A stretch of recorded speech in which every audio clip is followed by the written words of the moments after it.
Buenas tardes, mi nombre es Camila Garcés y a continuación voy a presentar el análisis y comparación de dos artículos bajo la temática del uso del pronóstico en empresas.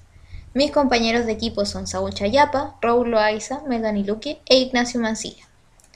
Los artículos que vamos a presentar estaban originalmente escritos en inglés y fueron traducidos por los integrantes del grupo. El primero de ellos se titula ¿Pueden las variaciones del precio del combustible para aviones ayudar a pronosticar las tarifas y demanda de los viajes aéreos? Este paper pretende establecer una relación entre la fluctuación del precio del combustible para aviones y el valor en que se fijan las acciones de las aerolíneas. Este será nuestro paper número 1. Nuestro segundo artículo se titula Uso de pronósticos estacionales para informar las opciones de contrato de agua en el mercado a escala. Este paper nos presenta un modelo estadístico que pretende pronosticar la cantidad de agua que se asignará a regiones agrícolas de asignación de agua variable. Este será nuestro paper número 2. Para contextualizar un poco, elegimos dos oraciones de cada paper. Para el primero tenemos, los costos laborales y de combustible representan las principales fuentes de costos para una aerolínea. Es por esto que es importante estudiar las variables relacionadas con el combustible, pues tienen una fuerte repercusión en la economía de la aerolínea. La segunda frase dice, los participantes del mercado financiero valoran las acciones de la industria de las aerolíneas basándose en los ingresos futuros de estas. ¿Cómo se relaciona todo esto? Bueno, se espera que con los datos de fluctuación del precio del combustible actual se pueda pronosticar el precio del combustible a futuro y con esto se podría estimar los ingresos que va a tener la aerolínea. Ya este dato se usaría para fijar el precio de las acciones de la aerolínea. Para nuestro segundo paper tenemos, en teoría, los mercados deben migrar hacia la eficiencia de Pareto, siempre que la propiedad de derechos de aguas esté bien definida. La eficiencia de Pareto quiere decir que todas las partes participantes de un mercado deben alcanzar un punto en que no puedan obtener más beneficios sin perjudicar a otra de las partes. La segunda frase dice los beneficios se concretan en el momento en que la cantidad de agua del contrato puede ser garantizada por el vendedor. Pero ¿qué pasa cuando el vendedor no tiene certeza de cuánta agua va a ser asignada? Estos beneficios no se ven maximizados. ¿Qué problemática nos presenta el primer paper?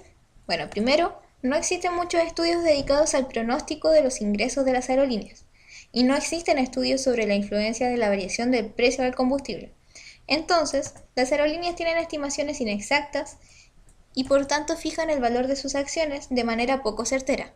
De acuerdo a esto, el objetivo de este paper es responder a la siguiente pregunta. ¿Se pueden predecir las variables de las aerolíneas a partir de los datos de variación del precio del combustible? Nuestro paper número 2 busca dar la oportunidad de utilizar contratos de opciones en zonas de asignación de agua variable. Un contrato de opción quiere decir que el comprador paga para fijar el precio del agua y tiene el derecho de comprarla a ese mismo precio durante toda la temporada. Para esto, el vendedor debe tener claro de cuánta agua va a disponer durante esa temporada, lo que en las zonas de asignación de agua variable no ocurre. Por tanto, no se puede usar este tipo de contrato y si se usa es de manera poco eficiente. De acuerdo a esto, el objetivo de este paper es comprobar si es posible utilizar un método basado en estadística para predecir la asignación de agua para la temporada en sectores agrícolas de asignación de agua variable. En cuanto a la metodología, ambos papers identifican una metodología cuantitativa, ya que ocupan datos numéricos y estadísticos, aunque de diferentes ámbitos.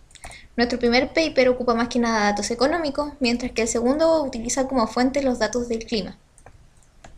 En cuanto a resultados, nuestro primer paper dice que se logran demostrar elementos de previsibilidad de las variables de la aerolínea a partir del pronóstico del precio del combustible. Entiéndase como variables de la aerolínea el precio de los boletos, ingresos, demanda, etc. Por tanto, se concluye que es posible pronosticar las variables de la aerolínea a partir de los datos de fluctuación del precio del combustible. Esto facilita el trámite a la hora de fijar el precio de las acciones en la actualidad de la aerolínea. En cuanto a los resultados de nuestro segundo paper, se demuestra que el modelo sí sirve para pronosticar la asignación de agua futura en zonas de asignación de agua variable. Por tanto, se concluye que es posible utilizar contratos de opciones de forma más efectiva en regiones de asignación de agua indefinida y variable. Como podemos ver, ambos papers se desarrollan en ámbitos totalmente diferentes. Mientras que el primero habla de viajes aéreos, aerolíneas y combustible, el segundo se refiere al agua y la agricultura. Bueno, pero si evaluamos estos papers de una manera más general en su forma y en lo que pretenden lograr con su estudio, vamos a ver que se parecen mucho más de lo que creemos. Ambos necesitan obtener datos del futuro a través de los datos que tienen en la actualidad para así poder tomar una decisión. A esto se le llama pronosticar. El objetivo de ambos papers es comprobar si ciertos métodos sirven, y en este caso los resultados son positivos, por lo que se concluye que esto se puede hacer y que sería una forma de apoyar las decisiones mucho más efectivas de las que existen actualmente o de las que se aplican. Esto sería todo, muchas gracias por su atención.